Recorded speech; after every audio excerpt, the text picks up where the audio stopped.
야고보서 말씀 함께 보겠습니다. 야고보서 4장 11절과 12절의 말씀.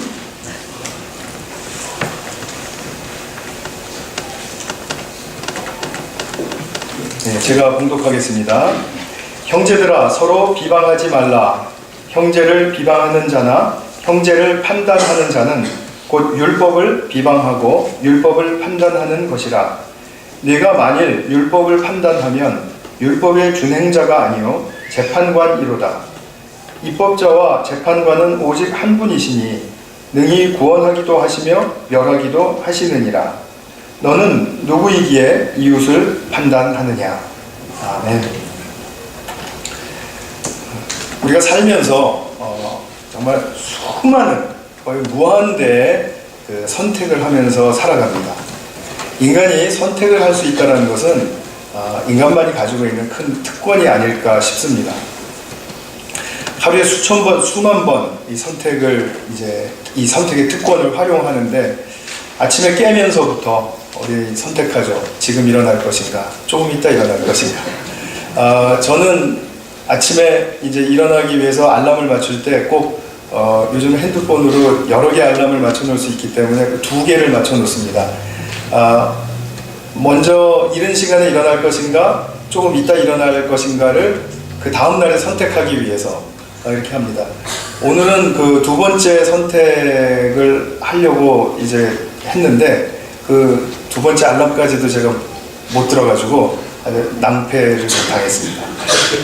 일단 일어나면은 또 우리가 세면을 먼저 할까, 치아를 먼저 닦을까, 또 면도를 먼저 할까, 비누질을 여기서 멈춰야 되겠다, 또 무엇을 입을까, 양말은 뭘 신을까, 옷을 좀 두툼하게 입어야 될까, 식사는 뭘 할까, 빨리 해야 되는데 간단하게 할 수 있는 맛있는 게 뭐가 있을까, 또 고르고 선택하죠.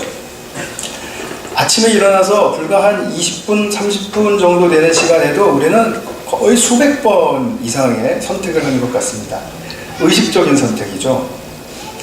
근데 놀랄만한 사실은 뭔가 하면은 매 순간 선택의 기로에서 내 나름대로는 최선의 선택을 했음에도 불구하고 그날 하루의 삶을 돌아보면 오늘 내가 정말 최상이었나? 최고였나?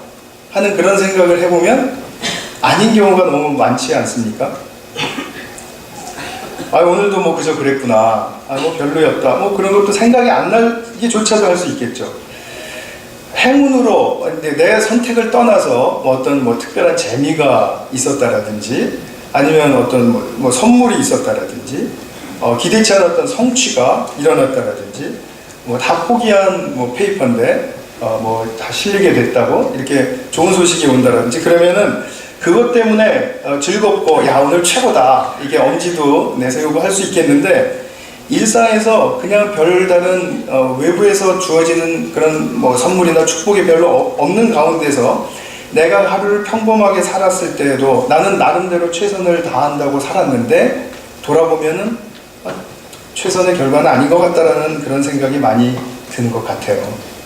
그러니까 대부분 사람들이, 거의 모든 사람들이 자신에게 주어진 선택이 이게 특권이냐, 특권을 내가 잘 활용했는데 이 정도밖에 안 되냐 하는 이제 그런 생각으로 소중하다는 것을 많이 놓치고 살지 않나 싶습니다. 관계의 영역에서도 그렇습니다. 나는 오늘도 저 사람과 만나면서 좋은 선택을 해서 말도 또 행동도 또 표정도 또 저 사람과 또 타이밍을 맞추는 것도 내가 좀 잘해야 되겠다. 그리고 또 그렇게 선택을 하면서 살아가려고 하는데 이것이 또 지나고 나면 그 사람과의 관계가 그렇게 좋아지는 것 같지도 않고 맨날 그냥 그저 그렇고 그러면 계속 똑같이 반복되는 느낌이 들죠. 그러면 우리는 무엇을 느끼게 되겠습니까? 굉장히 지치겠죠. 나는 잘해보려고 하는데 별다른 호전되는 결과가 없으면 지치게 마련입니다. 그러면서 나의 삶의 한계가 보일 것입니다. 하나님께서 우리에게 선택할 수 있도록 지어주셨고 이 선택의 연속으로 삶이 이어져 가는데 이것이 가치가 없다면, 이것이 우리가 생각하기에 가치가 없다고 여긴다면 그럼 과연 우리는 어떻게, 무엇으로 대처를 해야 할까요? 사실은 길이 없죠. 오늘 본문이 우리 관계의 영역 속에서 이런 그 중요한 도전을 줍니다. 그것은 우리 선택과 관련이 있는 측면에서 판단의 이야기를 우리에게 해주고 있습니다. 선택하는 삶을 살되 사람과의 관계 속에서 비방하지 않고 판단하지 않는 선택을 해라, 이런 말씀입니다. 아니, 나는 사람들 비방하지 않습니다. 나는 사람들 판단하지 않습니다. 이렇게 자신할 수 없는 사람 아무도 없는 거 아시죠? 여기서 비방하지 말라는 말은 이것입니다. 이게 우리 대남 비방 방송, 대북 비방 방송 이러니까 굉장히 비방 굉장히 거창한 것 같지 않습니까? 굉장히 공격적이고요. 그 다음에 약점을 들어가서 헐뜯고 이런 거라고 생각이 들기가 쉬운데, 이건 아주 단순한 말입니다. 비방한다라는 말은 거스른다라는 말입니다. 그 사람이 무슨 말을 했습니다. 그래서 고장 나온다는 말이 그 정도겠지. 네가 뭘 해보겠다고, 굉장히 열심을 보이고 정성을 보이고 관심을 보이는데, 그게 또 그렇겠지 이렇게 우리가 그냥 일반적으로 틱틱거린다 그러죠. 이 틱틱거리는 게 바로 비방하는 것입니다. 그 사람 상대로 하여금 상당히 기운을 저하시키고, 그리고 더 이상 할 말이 없게 만드는 거, 그죠? 자신을 보고 하는 사람을 보고 더 이상 얘기하고 싶은 그 힘이 생기겠습니까? 다 생기실 것 같은 분위기는 전혀 아닙니다, 지금. 판단한다는 건 뭐죠? 판단한다는 거는 내가 법정에 가서 고소한다 할지라도 내가 이길 수 있다는 그런 확신 아래서 하는, 또 만드는 그런 생각과 말이죠. 판단할 때는 사람은 너무나 자신이 있어요. 자기가 너무나 옳기 때문에. 나는 이렇기 때문에. 너무나 자기 충천에 있죠. 그러나 그것이 사람과의 관계 속에서 과연 어떤 영향을 끼치는가 하는 그런 부분에 대해서는 우리가 좀 깊고 섬세하게 생각을 해봐야 됩니다. 오늘 보신 11절, 12절 말씀은 지난주 설교 맥락에서 이해하시는 것이 좋겠습니다. 그 설교 맥락이 무엇이었죠? 그리하면, 이렇게 살면 하나님께서 더욱 큰 은혜를 주신다라는 그런 4장 6절의 말씀에 근거해서 우리가 지금 이 말씀을 풀어가고 있는데, 여기서도 그렇습니다. 판단하지 않으면, 비방하지 않으면 도덕적으로 훌륭하다가 아니고 하나님이 더욱 큰 은혜로 들어가는 길을 열어주신다. 이것에 대한 기대를 가지고 오늘 말씀을 좀 같이 생각해 보았으면 합니다. 먼저 형제를 판단하지 않아야 될 이유, 우리가 상대를 판단하지 말고 비방하지 말아야 될 이유에 대해서 좀 살펴보겠고요. 그럼 과연 우리는 어떤 판단과 어떤 생각을 가지고 어떤 말을 가지고 살아야 하는가? 또 그 다음에는 우리가 비방과 판단을 당할 때 사람이 쉽게 사기가 저하가 되고, 그리고 비관적으로 자꾸 이제 생각이 바뀌곤 하는데, 그런 것에 대해서 우리가 지지 맙시다 하는 그런 좀 축복과 권면의 말씀으로 제가 좀 마무리를 하고자 합니다. 우리가 형제를 판단하지 않아야 하는 이유는 많습니다. 그러나 3가지 정도로 추려볼 수가 있겠는데요. 첫 번째는 내가 비방하고 내가 판단하는 상대가 무너지게 합니다. 그러니까 조금 전에 말씀드린 것처럼 거스르는 그런 태도와 말, 또는 내가 옳기 때문에 이렇게 해야 된다, 내가 옳기 때문에 이게 분명하다, 이런 자세는 상대로 하여금 더 이상 할 말을 없게 만들고 관계를 더욱 지속적으로 친밀감 있게 이끌어주지를 못하죠. 오히려 방해가 되는 것이죠. 그러니까 상대를 무너뜨리는 일을 합니다. 두 번째로는 내가 판단과 비방을 하면 하나님이 피해를 당하십니다. 이 부분 살펴보겠습니다. 세 번째로, 내가 비방과 판단을 하면 나에게 해악입니다. 나에게 무엇보다도 큰 해악이 닥칩니다. 그것을 우리가 염두에 두고 오늘 좀 말씀을 나누려고 하는데요. 상대를 무너뜨리는 그런 측면에서 제가 마지막에 이제 좀 말씀을 드리도록 하겠고요.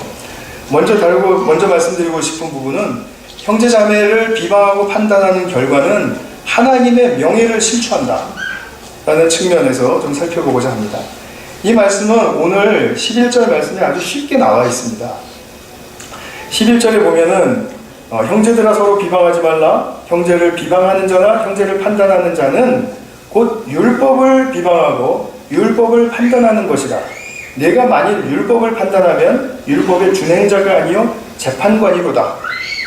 그러니까 우리가 어떤 것에 있어서 사람과의 관계에 있어서 당신은 이렇다 저렇다, 지금 우리가 이제 판단과 비방은 관계의 영역으로 좁혀 들어왔다는 것을 좀 기억해 주십시오.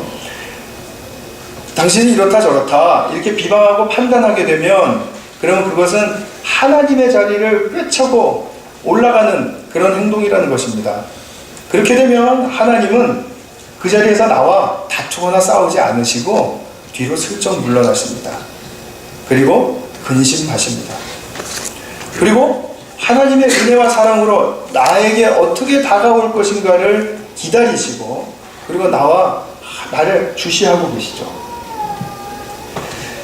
우리가 판단을 한다, 이렇다 저렇다, 우리가 긴 말하기 싫으니까 아유 끝내 이거야 나는 이래 이렇게 말하는 경우 많죠. 그런 경우에 있어서 그건 나의 기준과 나의 성향이에요. 우리가 하나님의 기준과 하나님의 마음으로 결정된 사항을 말할 때는 그렇게 사람들을 공격하듯이 딱딱거리면서 말할 수가 없습니다. 굉장히 조심스러워야 하고 굉장히 신중하고, 그렇지만 그 말에는 힘이 있죠. 그러나 나의 기준과 나의 성향에 의해서 만들어진 말과 생각은 아주 단호하게 보이고 그 사람 세게 보일지 모르지만 사실은 수수께끼입니다. 그 속에 없어요. 내가 이렇게 해야 된다는 그런 명분과 그리고 어떤 내용, 그걸 지지할 수 있는 어떤 무언가 근거가 없다 이 말이죠. 그렇기 때문에 우리는 하나님이 기준과 하나님의 마음에 합당한 그러한 말과 행동과 생각으로 나아가야 하는데, 이것이 내 뜻대로 나아가게 되면 하나님은 그 자리에서 우리랑 다투시지 않는 거 아시죠? 내가 판단하고 비방할 때 하나님이 나를 막 꾸짖으시면서 나와 한판 하자라고 이렇게 달려오신 적이 있는 경험이 있으십니까? 그런 경우 없습니다. 하나님은 엄청 인격적이시고 엄청 젠틀맨이십니다. 그래서 내가 나대면 하나님은 뒤로 가세요. 하나님이 힘이 없어서 그러시는 것도 아니고 하나님이 지혜가 없으셔서 그런 것도 아닙니다. 결국은 나를 살리시고자 평생을 그렇게 나에게 대하십니다. 그러니까 우리가 형제를 판단하게 되면 결과적으로는 하나님이 판단하셔야 될 것을 내가 미리 판단해버리게 된 거죠. 하나님의 판단을 거스린 것이 되는 것이고, 더 나아가서는 하나님의 판단에 대항하는 일을 한 것입니다. 우리가 믿음이 있는 사람이라고 할 때 이런 일을 하면 하나님은 피해를 당하시는 것이죠. 하나님을 당신의 보좌로부터 끌어당겨서 내려오시게 하는 그런 말이 된다는 거죠. 적어도 나와 하나님과의 관계에 있어서는 그런 것입니다. 나와 하나님과의 관계에 있어서 보좌를 내가 꿰차고 올라가 앉아버리겠다라는 그런 것이라는 거죠. 우리가 이런 일은 저를 포함해서 너무나 많습니다. 한번 자기 생각에 고정되면 그것이 정당화되는 방향으로 나갈 수밖에 없고요. 자기가 살기 위해서. 그리고 얼마나 그것을 옳게 여기게 되는지 모릅니다. 자기 판단과 자기의 사고 방식에 고착이 되면 고착이 되어서 사물을 바라보는 것을 편견이라고 하죠. 이 편견의 세계, 인간의 모든 판단은 이 편견의 세계를 만들어냅니다. 그래서 이 편견의 세계는 두말할 것 없이 내중심적인 세계이고 내가 왕인 세계입니다. 자기를 높이는 일을 거기선 할 수밖에 없습니다. 그러니까 자기가 판단자이면서 남을 높이는 경우도 없고 그냥 인정해 주는 거지 높이는 경우 없습니다. 하나님을 존중하는 태도도 여기는 없습니다.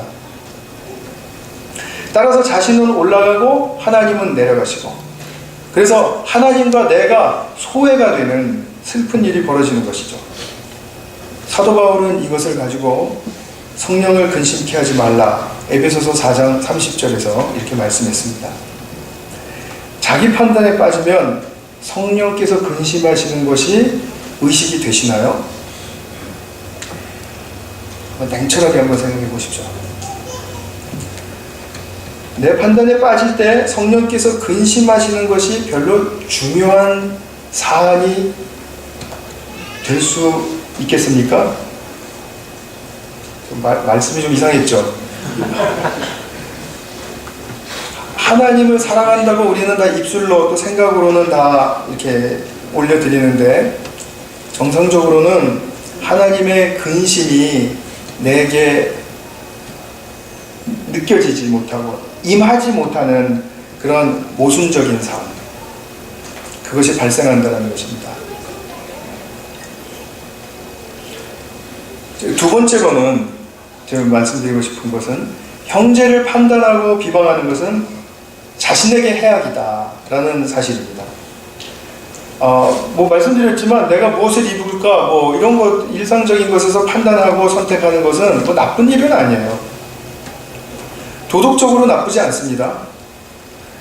내가 옳다고 생각해서 선택해서 판단하고 하는데 그것이 다 나쁜 것은 아니죠. 그러나 지금 다시 한번 우리가 형제자매의 관계 속에서 한번 생각해 보도록 하겠습니다. 예수님께서 이런 말씀을 하셨습니다. 요한복음 8장 15절에 너희는 육체를 따라 판단하나 나는 아무도 판단치 아니하노라. 그러니까 제자들과 사람들에게 사람은 사람을 육체로 판단한다, 이런 표현을 하셨습니다. 이 육체라는 것은 우리가 세속적인 삶의 방식과 표현과 또 그런 모든 여러 가지 행동들을 말하는 것이죠. 그러니까 육체로 판단한다라는 것은 뭐냐면 외모를 보고 판단하는 것입니다. 외모에는 소유도 들어갈 수 있고요. 그 다음에 또 그 사람의 직책 또는 학력, 출신 이런 거로 판단한다는 것입니다. 그걸로 대우하죠. 사실 우리가 사람을 만날 때 99.9% 정도 외모로 판단하신다고 보면은 안전합니다. 대부분 저 사람의 첫인상과 저 사람의 행동과 말, 그리고 저 사람의 어떤 그 배경을 알게 되면, 그러면 나에게는 그것으로 저 사람이 어떤 사람인가를 판단하기 시작한다는 것이죠. 결코 속사람을 보고 대우하는 경우가 거의 없습니다. 10년, 20년을 살아도 같이 사귀어도 속사람을 보고 대우하고 인정하고 그리고 품어주고 그리고 위해주고 하는 경우가 없을 수 있습니다. 무서운 것입니다.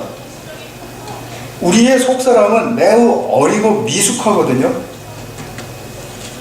저는 50수년을 살았는데 제 속사람이 50수년에 해당하는 만큼 성숙한가를 따져보면 이건 입에 올리기도 부끄러울 정도로 저는 노입니다. 왜냐하면 제가 지금 이렇게 겉으로 보이는 것은 제가 겉사람, 목사로서 또는 아니면 형제로서 또는 사회인으로서 이렇게 보이려고 제가 꾸며낸 것들, 또 훈련시켜서 습성화해 놓은 것들 많이 보여드리고 있습니다. 말하는 것도 제가 이렇게 말하기 위해서 얼마나 피나는 발성 연습과 입모양을 또 훈련하고 그렇게 하는지 여러분들은 저를 보시면 아마 깜짝 놀라실지도 모르겠습니다. 오실 필요는 없습니다. 왜냐하면 전달해야 되는 그런 어떤 중요한 역할이 있으니까 그렇게 합니다. 그런데 그것은 나의 속사람이라는 건 별로 관계가 없어요. 나의 속사람은 제가 그냥 불쑥 나오는 말, 불쑥 대하는 태도, 반응, 그것이 납니다. 아주 허름하고 거친 사람을 봤을 때 저 사람 무섭다. 무서워하는 게 바로 나예요. 속사람입니다. 저 사람 보면 불쌍하다. 바로 생각이 난다면 그게 납니다. 그게 속사람의 자기의 진짜 모습입니다. 그런데 우리의 속사람은 너무나 사람들이 기대하는 것보다는 미숙하기 때문에 그것을 그대로 보이기를 즐거워하거나 기꺼이 하지 못하는 우리의 아주 고착화된 현실이 있습니다. 인간이 모두가 다 피할 수 없는 특징은 뭐냐면 자기의 정체성, 자기가 누구인가에 대한 정체성을 수치와 두려움 위에다가 형성시켜 놓았기 때문에 우리는 자기 자신에 대한 인식과 지식이 말로 다 할 수 없이 부족합니다. 그래서 나는 누구인가 라는 질문이 평생 가장 어려운 질문이 될 수밖에 없는 이유가 바로 거기에 있습니다. 내가 수치와 두려움 위에 나의 정체성을 세워놓았다는 것이 무엇입니까? 어릴 적부터 우리는 양육자로부터, 또 양육자가 성숙하지 못했기 때문에 자기가 원하는 것, 자기 기준에 맞는 것, 이렇게 살아야 돼, 저렇게 해야 돼, 이렇게 하면 안 돼, 그런 것들을 또 신경질과 또 어떤 지적과 또 혼냄과 뭐 이런 걸로 같이 이렇게 복합적으로 우리에게 양육이 됐기 때문에 일단 우리가 어렸을 때부터 살아남으려면 그 양육자에게 마음에 드는 삶을 살아야만 해요. 그러니까 일단 할 수 있는 한 자기 능력을 다 동원해서 양육자 또는 이제 조금 더 자라서 유치원 정도 들어가면 사회적인 그런 환경과 분위기에 자기를 맞추기 위해서 자기 자신을 꾸며가기 시작하는 것입니다. 물론 이것이 필요한 과정입니다. 꼭 있어야 됩니다. 그러나 여기에서 오는 부작용, 인간이 타락했기 때문에 오는 부작용이라는 것은 이루 말할 수 없는 피해를 가져다 준다는 거죠.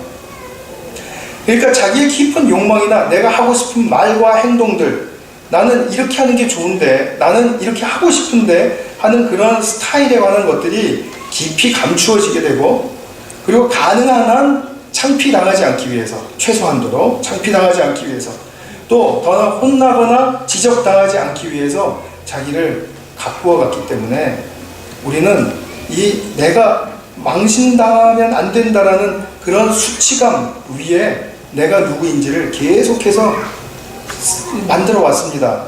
근데 그 사람과 분위기와 시대가 계속 변하기 때문에 자기 자신을 바꿔가야 돼요.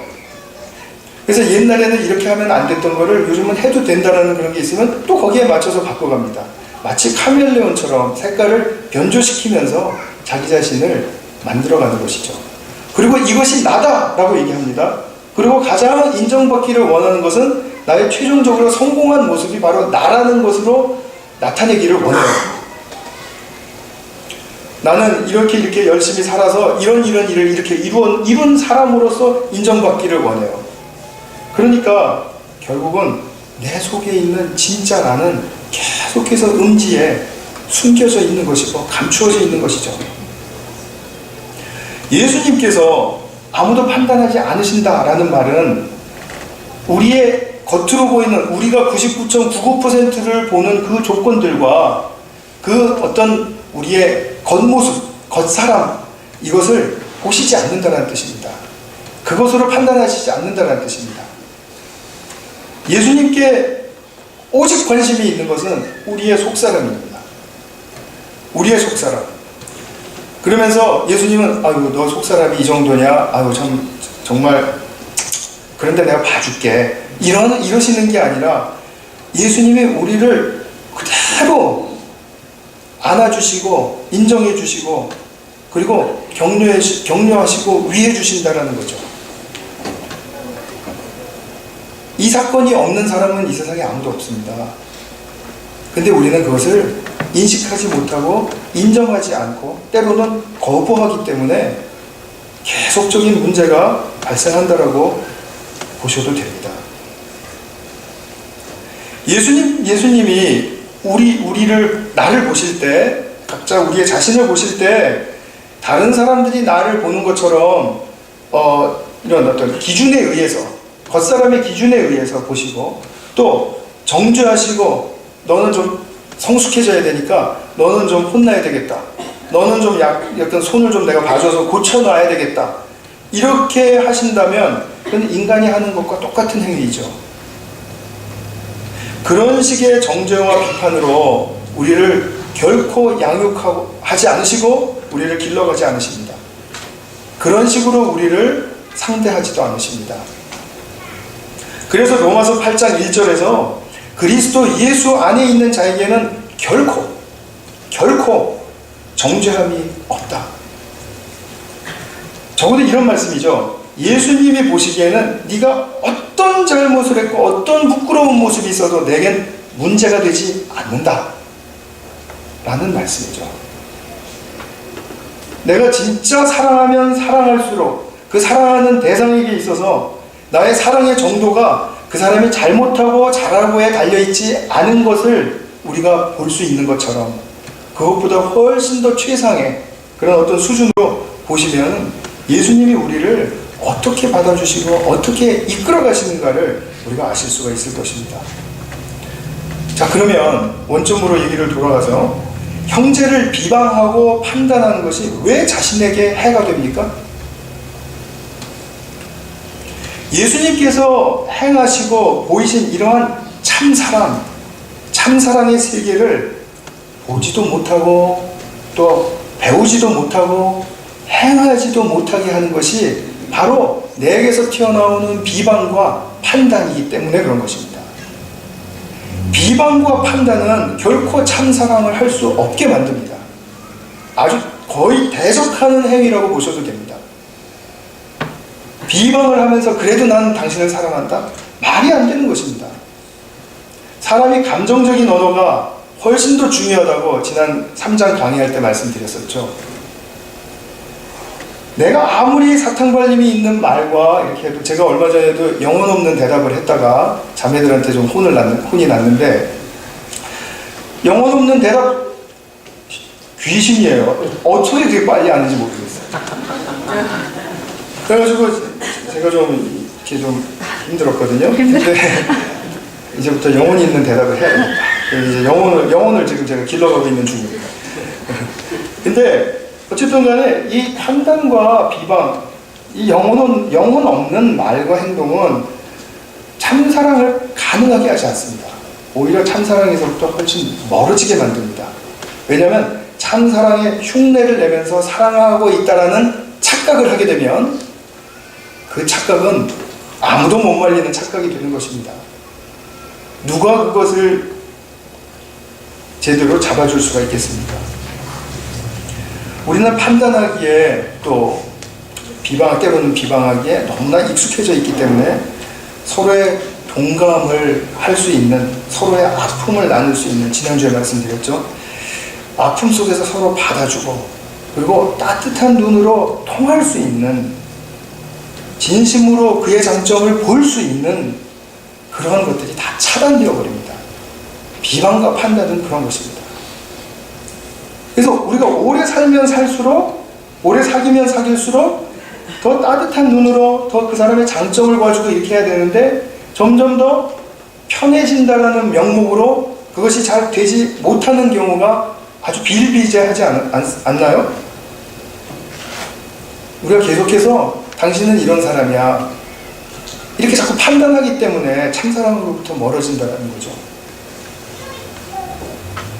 정말 가까운 친구끼리 따뜻한 눈으로 바라보면서 미소를 지은 기억이 최근에 있으십니까? 지금 저랑 눈을 마주치기 싫어하시는 분들이 있습니다. 저는 이런 이해라는 대답이 너무 저를 행복하게 만들고 저를 격려해 줍니다. 정말 그렇게 하셔야 됩니다. 판단이 사라지는 것입니다. 비방이 사라지는 것입니다. 결론적으로 판단이 앞서면 사랑할 수 없다는 것이고요.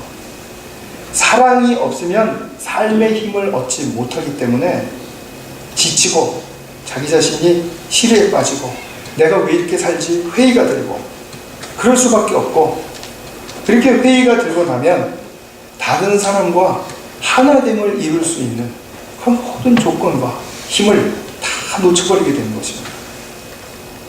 정말 진정한 영적인 에너지를 다 잃어버리게 된다는 거죠.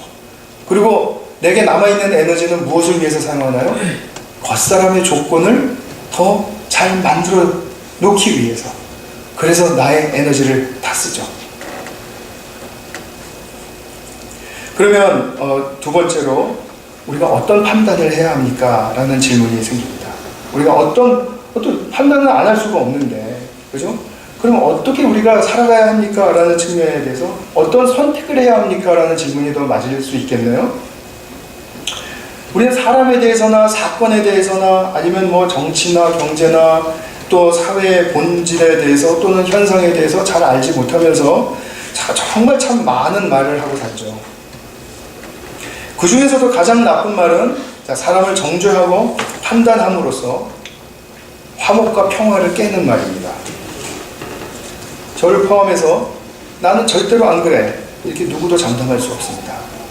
만약에 그렇게 장담하실 수 있는 분이라고 본인이 생각되신다면 오늘부터 정말 자기 성찰과 기도에 많이 애쓰시기 바랍니다. 그 사람은 자신을 잘 못 보는 사람입니다. 12절의 유명한 말씀, 너는 누구이기에 이웃을 판단하느냐. 이 말씀을 들을 때도 우리가 야고보 사도가 화를 내면서 질책하는 톤으로 말하고 있다고 생각하지 마시고, 나는 과연 어떤 사람이 되어서 어떻게 이웃을 판단하지 않고 어떻게 좋은 선택을 하면서 살아갈 수 있겠는가 라는 그런 자성의 질문으로 들어보시면 좋겠습니다. 제가 인상 깊게 들었던 이야기를 하나 소개해 드리겠습니다. 남아프리카에 바벤바족이라는 부족이 있답니다. 인터넷에서 다니는 이야기인데 제가 참 인상 깊어서 여러분들께 전해드립니다. 이 부족에는 범죄가 거의 일어나지 않는다고 해요. 그래서 이것을 참 의아하게 생각한 학자들이 관심을 갖고 연구하던 중에 아주 놀라운 이유를 하나 발견했답니다. 그 부족에서는 누가 범죄를 하면은 그를 광장 한 복판에 세운답니다. 그러니까 너의 죄가 뭔지 알겠지? 우리는 너의 그 행동을 싫어해 라는 그런 의미로 자성하게 하려고 하는 의미겠죠. 한 복판에 세우고 나서 마을 사람들이 일을 멈추고 다 돌아가서 그를 둘러싼답니다. 그리고 돌아가면서 한마디씩 한대요.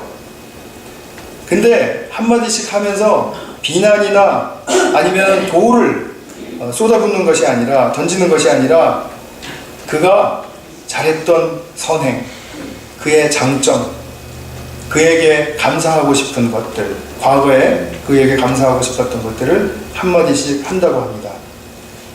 넌 원래 참 예쁘고 정말 착한 아이였어. 작년에 비 많이 왔을 때 우리 집 지붕 고쳐줬잖아. 참 그때 너무 고마웠어. 다시 고마워.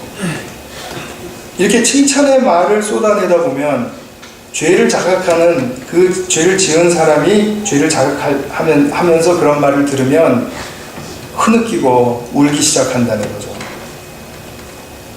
그러면 사람들이 한 명씩 다가와서 진심으로 그를 위로하고 그리고 안아준답니다.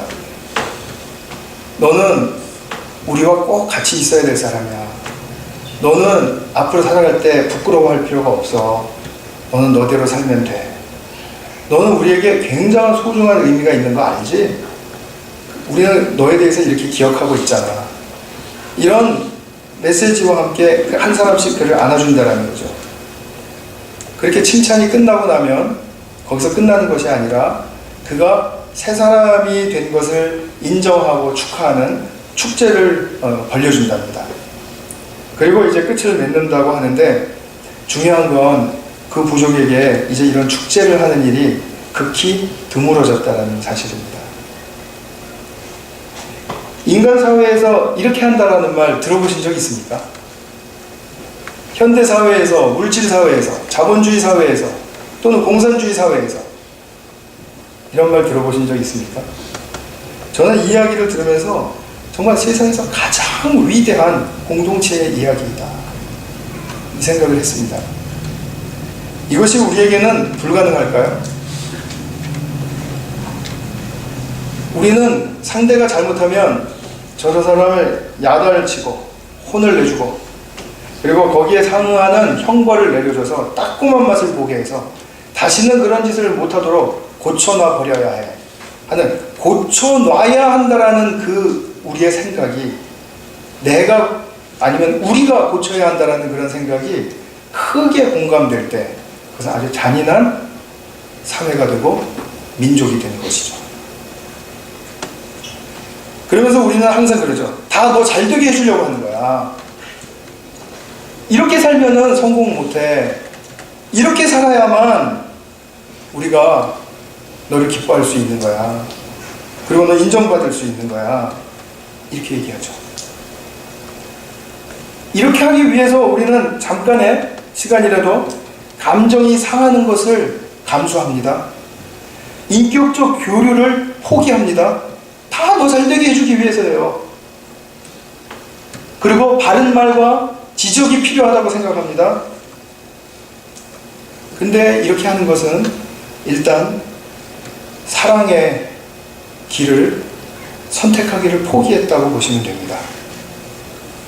더 좋은 길이 있는데 우리는 그 길을 택하지 못하는 것이 우리에게 통념입니다. 모두가 다 그렇게 생각하기 때문에 그렇게 해야 한다라고 믿는 것이죠. 그러나 바벤바 부족 같은 데를 보시면 모두가 그렇게 생각하지 않았습니다.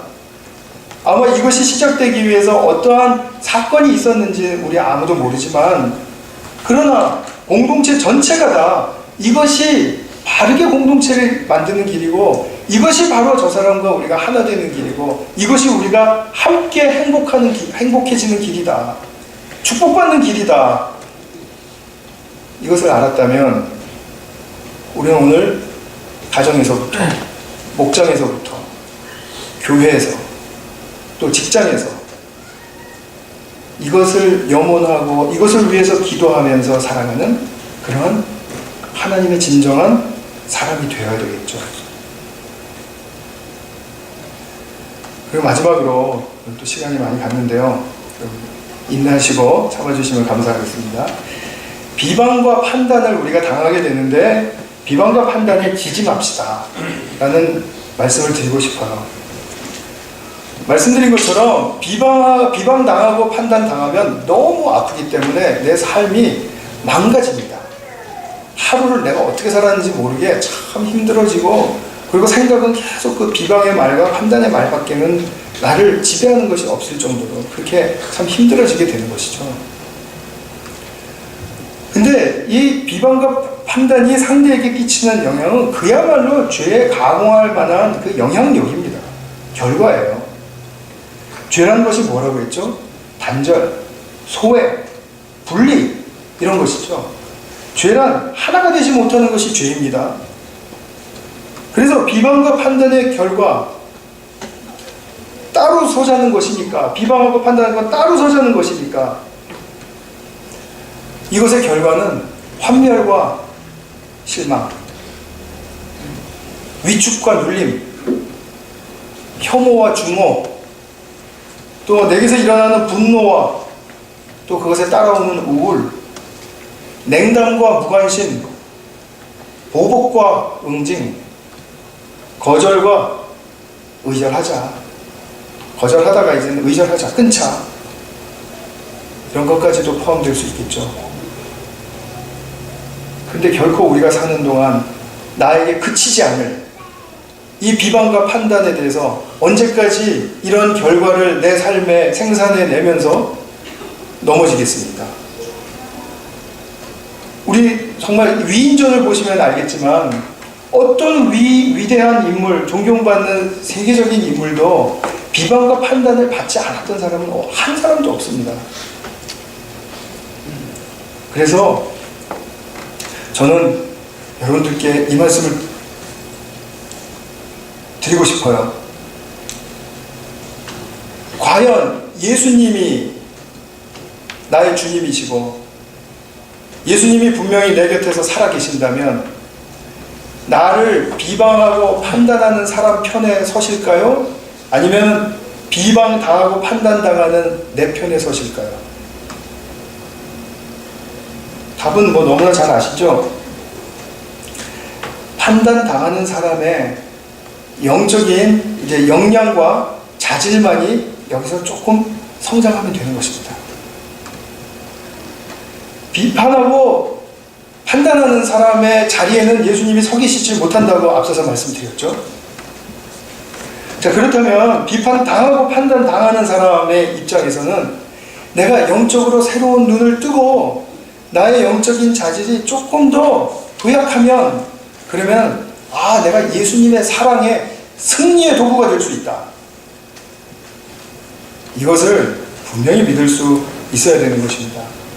이 문제는 도덕적이고 또는 이지적이고 또 경험이 많다고 해서 되는 게 아닙니다.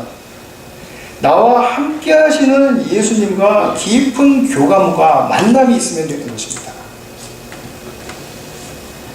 자, 예수님은 얼마나 비난과 비방과 판단을 많이 받으셨습니까? 예수님에 대한 비방과 판단의 종결은 무엇이었죠? 십자가에서 죽음 당하시는 것이었습니다. 스데반 집사를 생각해 보십시오.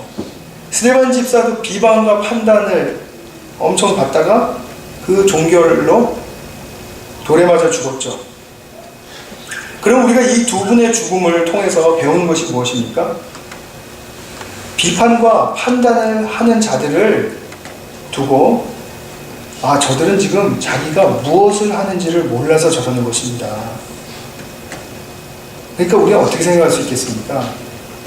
나를 비방하고 판단하는 것은 저 사람이 아직도 나를 무엇을 해야 될지를 잘 몰라서 하는 것입니다. 내게서 보여진 모습은 그렇게 보여질 수 있고 사실이라고 할 수 있습니다. 그러나 비방과 판단 자체가 나쁜 것이기 때문에 그것을 저렇게 하고 있는 이유는 저 사람이 지금 자기가 뭘 어떻게 잘못하고 있는지를 몰라서 저러고 있는 것입니다. 그러니까 주님, 저 사람들 봐주십시오. 용서하십시오. 그렇게 하셨지 않았습니까? 결코 쉽지는 않은 일이죠. 난 그렇게 못해. 죽었다 깨어나도 난 그렇게 하라면 나 예수 안 믿고 말지. 이렇게 생각하실 분들도 있을지 모르겠습니다. 바로 없기는 한 분도 없기를 바라지만, 그러나 이런 영적인 성숙의 단계로 스스로 그 누구도 자기 힘으로 이룰 수 없습니다. 그래서 난 못해. 이런 말은 맞아요. 난 못해요. 난 못하지만 그것이 솔직한 고백이고, 그리고 주님과의 만남에 정말